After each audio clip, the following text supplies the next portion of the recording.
The What Your Next podcast helps you build a TBR of future favorite books. In each episode, Lori and Maine interviews authors and book influencers to recommend books they loved for you to pick up today.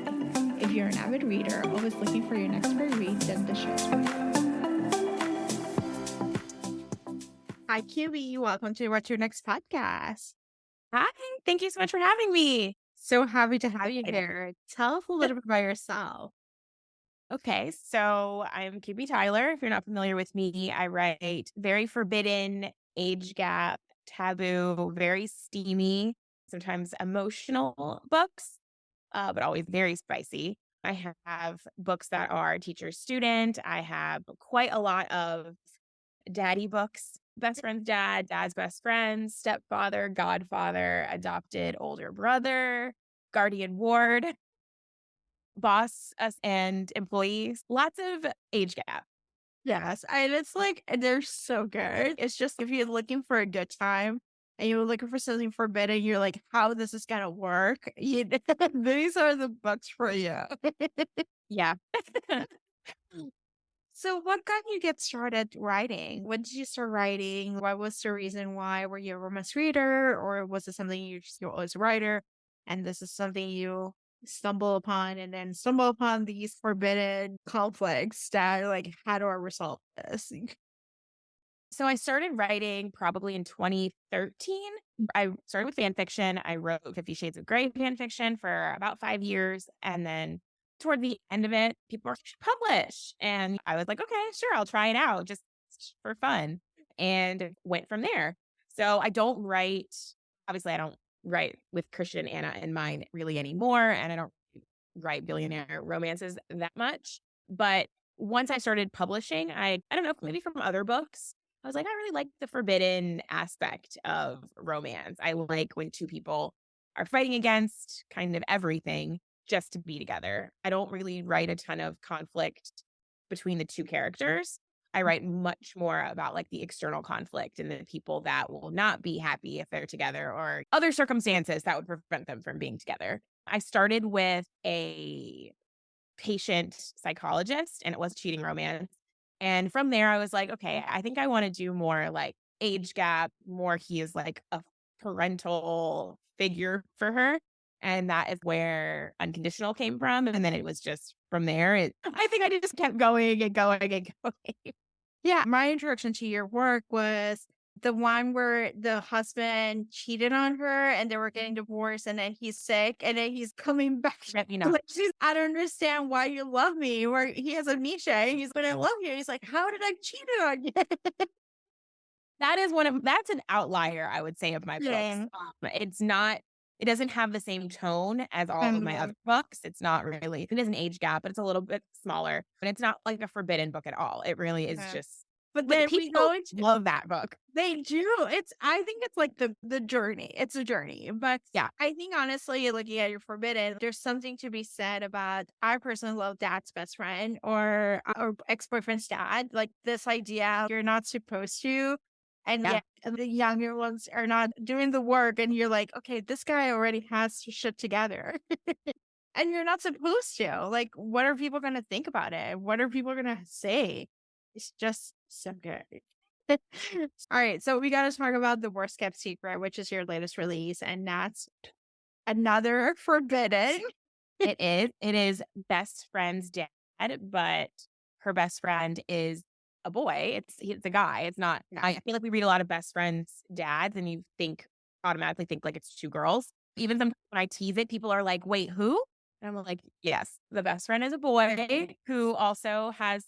Or had some feelings for her. So it's navigating that conflict of how to tell the best friend that she's in a relationship with the dad. And then also from the dad perspective, I'm essentially sleeping with this girl that my son spent his whole high school career kind of pining after. And now I feel like an asshole. Yes.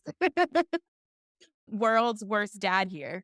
So yeah, no, but it was a great time. Theo and Avery I love them so much and you will see them again a few times. So I'm really excited to like continue giving little Easter eggs about them for things that are prior to their book and then things that are after like their wedding and stuff like Oh my gosh. I am very excited for this. Yeah, yeah. By the time this airs, Reagan and Wes's book will be out by the time this airs. Surprise, guys. I have not announced it or anything, but it's coming out on the 27th. I perfect. Yes, by the time this airs, Yeah. Reagan and Wes will be out. So you'll see little glimpses of Theo and Avery in their book because Reagan and Wes technically take place before The Worst Kept Secret because they're together already in The Worst Kept Yeah. Secret. So I had to go backwards. You gotta So look. yeah, the Theo and Avery interact a few times and it's like you see the tension, but no, but Reagan doesn't know that they're hooking up. So it's a good time. Oh my gosh, this is so good. I am so excited for this. So, Me too. hey, a gift, like a holiday gift you're just giving us.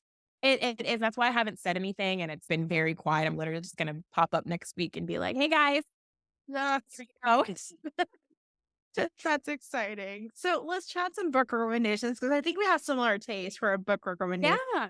Yeah. Yours No, too. I love yours truly. I love Abby. She's like the sweetest person. I met her at Yeah. I've met her a few times, but I talked to her at Steamylet in California Yeah. over the summer. And she was just I had her sign my yours truly. I was like, please. Yeah, Oh, she based so a nice. hero on a hero that I happened to do a Turkish soap recap show. Like I have a no, Yes, I saw that. I so saw that. Sirkan I'm watching a soap and I don't like Sirkan, so I have conflicting emotions about this. But I love the fact that I'm like, it's like my world's colliding. I love it. Yeah. So love it. The Turkish soap is Love is in the Air. And you can find it on pirated on Daily Motion, not on YouTube. So but yours truly is one of them. And let's talk about some other books that you recommend our listeners to pick up. I always talk about Sarah Simone. I feel like you can't go wrong with any of her books. She is phenomenal writer. Her words are like poetry, and I love her so much. But the Priest series is definitely my favorite. Like all of them, Priest, Sinner, and Saint, phenomenal. I cannot wait to see the next Bell Brothers she does. That series is really just I love it. Yeah. And it's forbidden. It's a forbidden Yeah. series. Like, so if you're looking the forbidden, think about a priest and a Uh, nun. yeah. I just I think I just love the way that she really talks about religion and just Yeah. it's so great. And really anything by her. She is like my unicorn. That's And then also, what else did I say? Oh yeah, Still Beating by Jennifer Hartman. Love that book. I read that last year and I feel like I still have just not really stopped thinking about it. It is such a phenomenal story. Have you read that? I actually own the book. Okay. I'm not emotionally ready for the book. Yeah, and I definitely check your triggers with that one, but it's just she is another one who just writes so I cried and I'm not like a huge crier in books, but like it was so good. So good. But yes, definitely make sure that you have the emotional bandwidth to like that. And then yes, at Magnolia Parks. Yes. Love, love my queen. My queen. She is just so fabulous. I again, those are books I read last year, but just I love the way Jessa Hastings writes. She has such a way with words. Yeah. And Right. sometimes I do think sometimes people, authors sometimes can get caught up in metaphors. Mm. And she definitely is a very metaphor heavy author, but they all hit. I'm never like, wait, what is she trying to say? They're Yeah. all just so relatable and beautifully written, but still like plain speak. Like it's not like I don't feel like I'm reading like Shakespeare where I'm like, Yeah. what? So beautiful. So you're gonna ask, who is your favorite character? Are you a Julian, a Daisy, Magnolia, Oh, BJ? What one in this world which books do you prefer to do based on the series? so I'm gonna be really honest with you, and people yell at me that know this about me. I have not read Daisy Hates yet. I've not Okay. read book 2 and book 4. I've only read book 1 and 3. So when I say Magnolia Parks, I truly mean Magnolia Parks, So not like the whole series as a whole. And honestly, it was not because I didn't want to read them. It was because of how her books are. yeah. So like you read the end of one and then you read Daisy Hates, and it's basically book 1, but from another perspective. And I was at the cliffhanger in book 1. I was like, absolutely not. I need to go right into book 3 because I need to know what the heck is going on. My plan is by the time that Into the Dark comes out, which I think is in February, Yeah. to read book 2 and book 4. Yeah. So we're just going by what I know. Magnolia is obviously my favorite. BJ is my second favorite, but Julian could be tied with BJ. I love Julian so much. Oh my god. Okay, so here's my story with Magnolia. So I read the first book, loved it, and I was like, in the ending, I was like, oh my gosh, I need to know. So I was gonna do the same thing. I jumped to three, and then I was like, wait, I missed like a whole year. And I was like, we're gonna try. So I tried Daisy. And Daisy's writing is very different from Magnolia. Like there's footnotes, it's very Yeah. like, clinical. And I'm just like, what is happening? I'm not getting to Daisy. So I took a break from it. And about a year later, the books were coming out, publishers, and the publishers sent me the audiobooks. And I was like, let me just listen to it. And I ended up like reading Daisy and just skipping through the footnotes. So that's like how I managed to get through Daisy because I was like, I Mhm. can't do the footnotes. So I skipped through the footnotes and I know you're missing out like on Daisy's inner monologue, but I was like, I can't. Then I read the book three and I was like, wait, what is happening? Like, I need to know. Because like book three, I finished book three like recently and I was like, book three ends in a cliffhanger. And I'm like, Yeah. then I A go to book serious four, a and serious cliffhanger. book four doesn't glance over the cliffhanger. We don't know what is happening.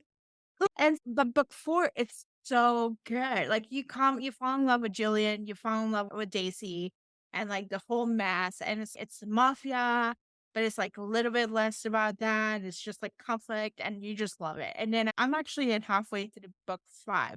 I think book five is not necessary. I was like, it's a Wait, Into the Dark? yeah, I have an access to it. Yeah. Oh my goodness. You're on my rob list. I know.